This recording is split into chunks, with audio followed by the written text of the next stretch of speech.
할렐루야, 존귀하신 하나님의 이름을 찬양합니다. 오늘도 기쁘고 감사한 마음으로 우리 하나님을 예배하기 원합니다. 10월 9일 월요일 아침 예배를 하나님께 드립니다. 기도하겠습니다. 은혜와 사랑이 풍성하신 하나님 아버지 감사합니다. 주님, 주님의 사랑과 은혜 없이는 우리는 단 하루도 매 순간도 살아갈 수가 없습니다. 주님의 사랑과 은혜로 우리를 충만케 하여 주시옵소서. 온전히 주님만 바라보게 하시고 온전히 주님만 찬양하는 우리들의 삶이 되게 하여 주옵소서. 우리 구주 예수 그리스도의 이름으로 기도드립니다. 아멘. 시편의 말씀으로 우리 하나님을 찬양하기 원합니다. 시편 107편 29절에서 30절까지의 말씀입니다. 함께 합독하여 드리겠습니다.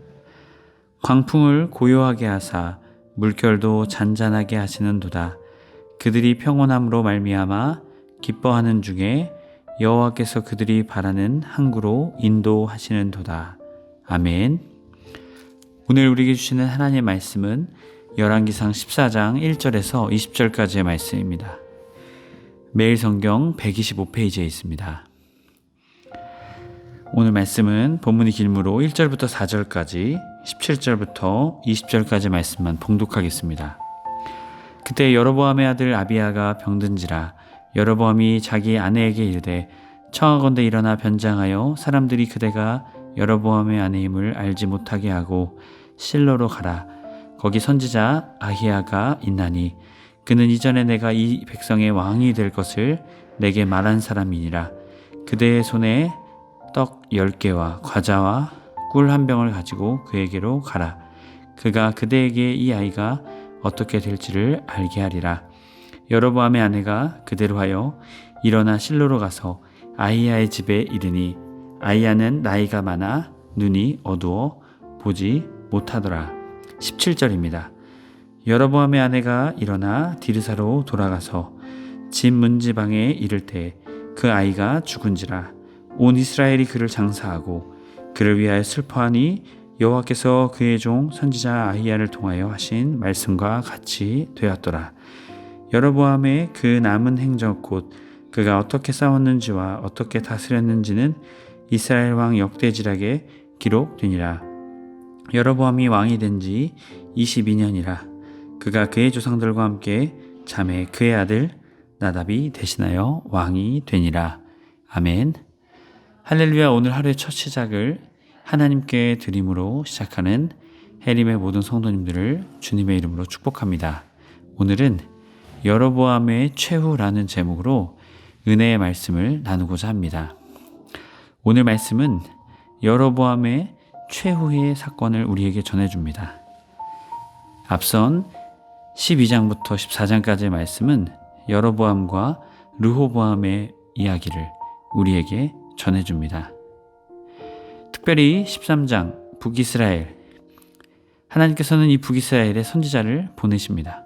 그리고 여로보암에게 돌이킬 것을 말씀하시죠. 하지만 여로보암은 불순종하고 심지어 선지자를 죽이기까지 했습니다. 이제 그의 마음속에는 하나님의 뜻이 없었다라는 것을 우리에게 분명하게 보여주고 있는 것이죠. 그리고 이어져서 등장한 오늘 14장의 말씀은 여로보암의 최후, 그리고 이어지는 21절부터 30절 1절까지 말씀에서는 르호보암의 이야기를 우리에게 들려줍니다. 14장의 말씀은 바로 이 여로보암의 최후를 우리에게 들려주고 있죠. 1절 말씀 그때에 라고 말합니다. 바로 앞선 13장의 말씀을 배경으로 하죠. 하나님의 선지자를 보내셨음에도 불구하고 그 심판 선언 앞에서 그 심판을 불순종하고 선지자를 죽이는 이 여로보암의 모습이 보여졌던 바로 그때에 이 일이 일어나게 되었음을 말합니다. 여로보암의 아들 아비야가 병이 들게 되었다라는 것이죠. 자, 그렇기 때문에 이 병이 들다, 할라 이런 것은요, 바로 이 근원, 이 원인이 어디에 있다는 것을 말합니까? 여로보암의 불순종이다라는 것이죠. 우리가 병이 드는 것은 여러 가지 이유들이 있습니다. 무조건 하나님의 범죄, 하나님께 불순종함 때문에 우리에게 다 질병이 일어나는 것은 아니겠죠. 우리가 우리의 육신을 잘 관리하지 못했던지 우리가 또 어떠한 잘못된 것을 먹어서 그랬을 수도 있고요. 하지만 여기 말씀, 오늘 이 본문에서는 분명하게 말하고 있죠. 이 병이 든 것, 그의 아들이 병이 든 이유는 분명한 것은 하나님께 불순종했기 때문이다라는 것을 분명하게 이 그때에 라는 표현을 통해 우리에게 전해주고 있습니다. 그러자 그때 여로보암이 한 가지 방법을 준비하게 되죠. 그것은 자기 아내를 선지자에게 보내는 것이었습니다. 선지자에게 보내는데 어떻게 보냈을까요? 변장하여서 보냈다라는 것이죠. 참 놀랍지 않습니까? 왜 변장하여서 보냈을까요? 사람들이 그대가 여로보암의 아내임을 알지 못하게 하고, 자, 왕비인 것을 사람들이 모르게 하겠다라는 것이죠. 그리고 왜 이렇게 하나님의 선지자를 찾는 것에 대해서 사람들에게 보이지 않으려고 했을까요? 그것은 자신의 우상 숭배 정책을 결코 멈추지 않겠다는 것을 분명하게 나타내고 있는 것입니다. 그래서 실로로 자신의 아내를 분장해서 보내게 됩니다. 이 선지자 아히야라는 사람인데요. 이 사람은 어떤 사람이었을까요? 이 여로보암에게 왕이 될 것을 예언했던 사람이죠. 그런데 이 선지자에게 자신의 아내를 보냈다는 것은 자신이 왕이 된 것처럼 자신의 아들도 분명히 낳게 될 것이다라는 그러한 소망과 희망이 있었기 때문이었겠죠. 그런데 참 아이러니하죠. 하나님께서 여로보암을 왕으로 세우셨던 이유가 무엇입니까? 뒤에도 나오겠지만 다윗과 같은 왕이 되라고 세워주신 것이었습니다. 하지만 그는 왕이 된 것에서만 멈추었고 다윗과 같은 왕의 길을 걸어가지 않죠. 자신의 방법대로 자신의 마음대로 북이스라엘을 통치하기에 이릅니다. 결국 그 길은 우상 숭배의 길이었습니다. 3절 말씀을 보면요, 더 기가 막힌 표현이 나옵니다. 그대의 손에 떡 10개와 과자와 꿀 한 병을 가지고 그에게로 가라. 자, 여기서 이 준비해 간 선물은요, 흔히 하나님의 선지자들에게 나아갈 때 준비해서 가져갔던 선물입니다. 일반적인 모습인데요. 그런데 여기서 준비해 간 이 선물의 종류를 보면 그것이 어떠한지를 우리에게 전해주죠. 이것은 가난한 사람들, 가난한 여인들이 가져갈 만한 그러한 선물이었다는 것이죠. 자, 이것을 통해서 변장했을 뿐만이 아니라 왕비가 아니다라는 것을, 자신이 왕비가 아닌 가난한 사람, 가난한 여인, 이 사람이었음을 이 선물을 통해서도 보이려고 했다라는 것이죠. 하나님 앞에 솔직하게 나아가야 됨에도 불구하고 어떻게 해요? 정직하지 못하게 속이면서까지 나아가는 모습. 결국 속여서 무엇을 얻고자 했던 것일까요? 자신의 아들이 낳고자 했다라는 것이죠. 그래서 자신의 아내를 보내게 됩니다. 4절 말씀, 여로보암의 아내 그대로 하여 일어나 실로로 가서 아히야의 집에 이르니 아히야는 나이가 많아 눈이 어두워 보지 못하더라. 아주 불길한 일을 우리에게 전해주죠. 눈이 어두워서 보지 못했다라는 것이죠. 아마도 이 여로보암의 꾀임에 빠지게 되는 것이 아닌가라고 우리가 생각할지 모릅니다. 하지만 도리어 이것을 우리에게 전해준 것은 반전이 있습니다. 그것은 무엇일까요? 눈이 어두워 보지 못하더라. 아히야가 눈이 어두워서 보지 못하는 것처럼 보입니다. 하지만 여로보암이 오히려 그의 영적인 눈이 어두워 보지 못하고 있는 모습을 우리에게 전해주고 있죠. 해림의 성도 여러분, 우리는 하나님 앞에 정직하게 나아가는 믿음의 사람이 되어야 될 줄 믿습니다. 하나님은 우리의 모든 것을 아십니다. 그렇기에 속이거나 또한 우리가 얻고자 하는 것만 가지고 하나님께 나아가서는 안 되겠죠. 하나님께 진정으로 마음을 돌이키며 진심으로 우리의 모든 것을 다해 하나님께 나아가는 우리가 될 때 하나님께서는 그러한 우리의 삶을 만나주시고 하나님의 놀라운 은혜의 길로 우리를 인도해 주실 것입니다. 여로보암처럼 나아가는 것이 아니라 다윗과 같이 회개하며 주님 앞에 나아가는 저 여러분의 삶이 되길 주님의 이름으로 간절히 축복합니다. 이제 여로보암의 계획대로 모든 것이 진행될 것 같았습니다. 하지만 5절 말씀은 다른 이야기를 우리에게 전해주죠. 여호와께서 아히야에게 이르시되 여로보암의 아내가 자기 아들이 병이 들었으므로 내게 물으러 오나니 너는 이러이러하게 대답하라. 여러분, 이것을 누가 알고 계셨습니까? 아히야는 몰랐지만 하나님은 알고 계셨습니다. 여러분, 그렇게 하나님 앞에서는요 항상 정직한 우리가 되어야죠. 하나님은 다 알고 계십니다. 우리의 마음까지 꿰뚫고 계신 분이신데요. 우리의 모든 것을 알고 계시죠. 하나님께서는 여로보암의 그 마음도 알고 계셨습니다.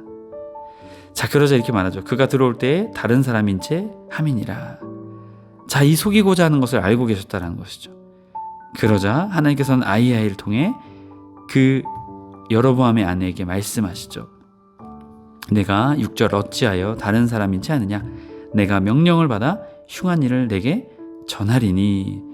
도리어 여로보암은 이 속임의 과정을 통해 자신이 얻고자 하는 것을 하나님께 얻고자 했죠. 하지만 하나님께서는 그 여로보암의 희망을 흉한 일로 바꾸십니다. 왜 그랬을까요? 정직하지 못했고 그가 그의 죄를 돌이키지 않았기 때문입니다. 그러면서 하나님께서 말씀하십니다. 가서 말하라.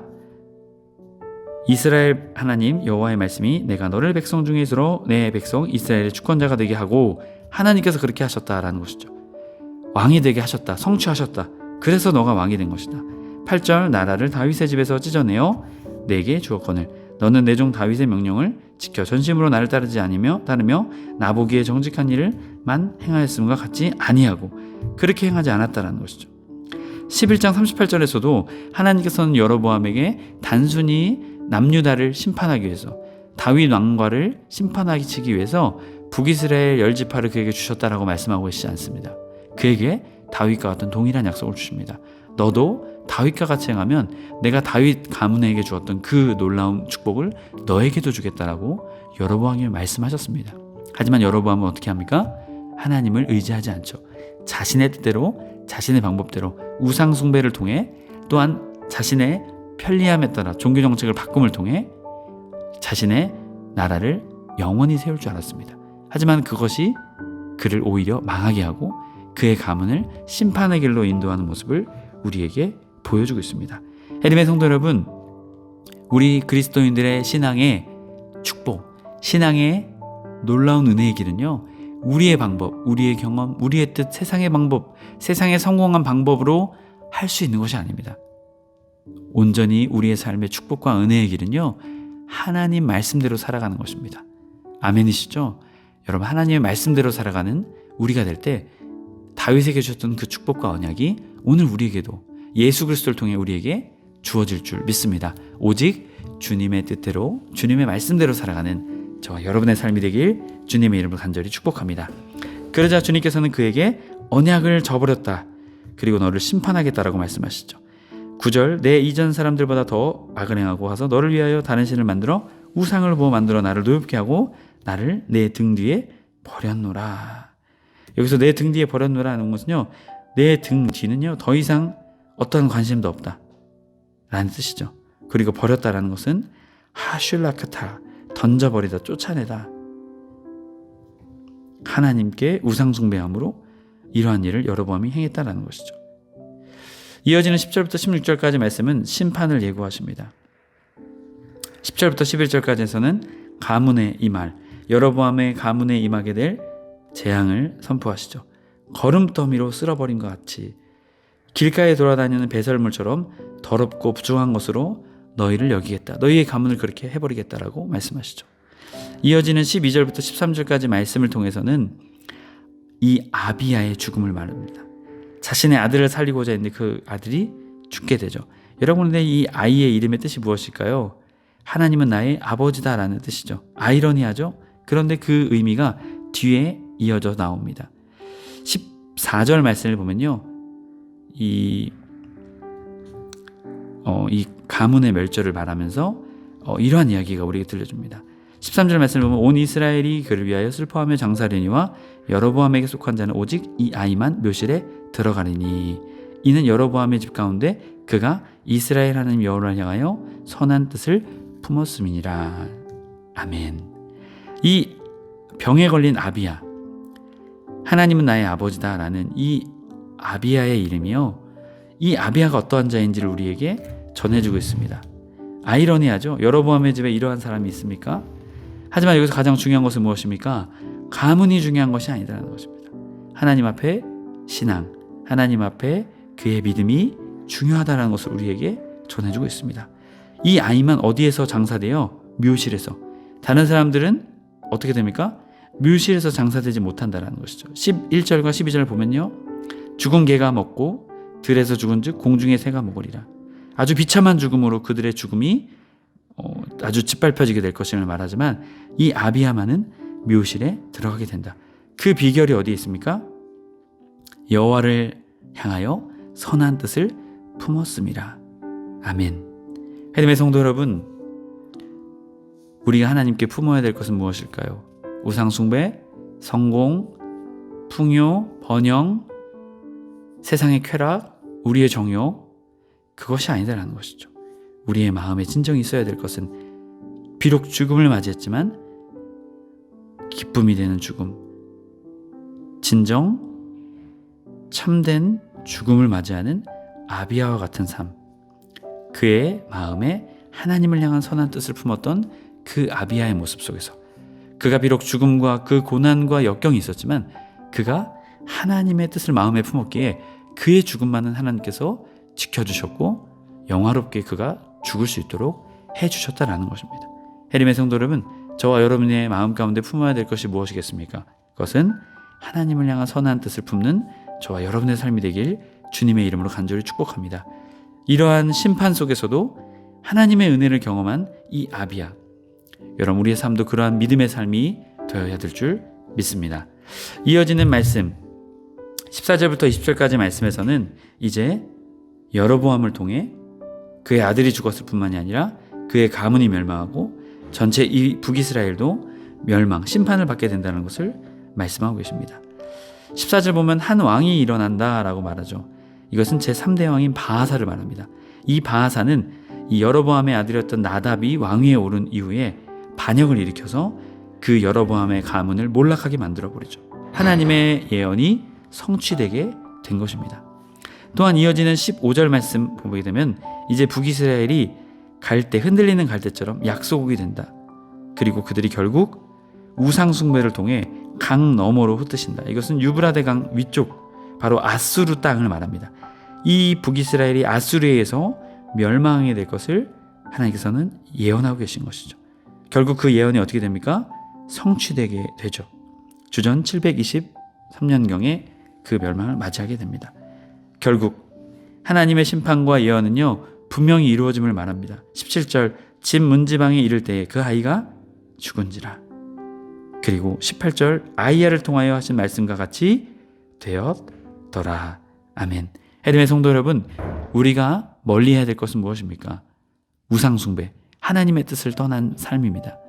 우리가 반드시 기억할 것은 모든 것을 내어버리고 오직 하나님만 따라 살아가는 저와 여러분의 삶이 될 때 우리는 심판이 아닌 오늘 아비야가 경험했던 것처럼 하나님의 긍휼과 은혜를 경험하게 될 것입니다. 저와 여러분이 그 믿음의 삶 살아내길 주님의 이름으로 간절히 축복합니다. 기도하겠습니다. 은혜의 주님 감사합니다. 주님, 오늘 여로보암의 가문이 심판하고 멸망당했습니다. 하지만 그 속에서도 아비야는 은혜를 받았습니다. 하나님을 향한 선한 뜻을 품었기 때문입니다. 주님, 우리도 우리의 정욕과 우리의 성공을 위해 살아가는 삶이 아니라 하나님의 뜻, 하나님을 향한 선한 뜻을 품고 살아가는 우리가 되게 하여 주옵소서. 그럴 때 우리의 삶에 주님이 주신 놀라운 은혜와 긍휼, 축복과 은혜의 삶을 살아가게 될 줄 믿습니다. 그 은혜의 삶으로 우리 인도하여 주옵소서. 우리 주 예수 그리스도의 이름으로 기도드립니다. 아멘. 주기도문으로 마치고 자유롭게 기도하겠습니다. 하늘에 계신 우리 아버지여, 이름이 거룩히 여김을 받으시오며 나라 임하옵시며 뜻이 하늘에서 이룬 것 같이 땅에서도 이루어지이다. 오늘날 우리에게 일용할 양식을 주옵시고 우리가 우리에게 죄 지은 자를 사하여 준 것 같이 우리의 죄를 사하여 주옵시고 우리를 시험에 들게 하지 마옵시고 다만 악에서 구하옵소서. 나라와 권세와 영광이 아버지께 영원히 있사옵나이다. 아멘.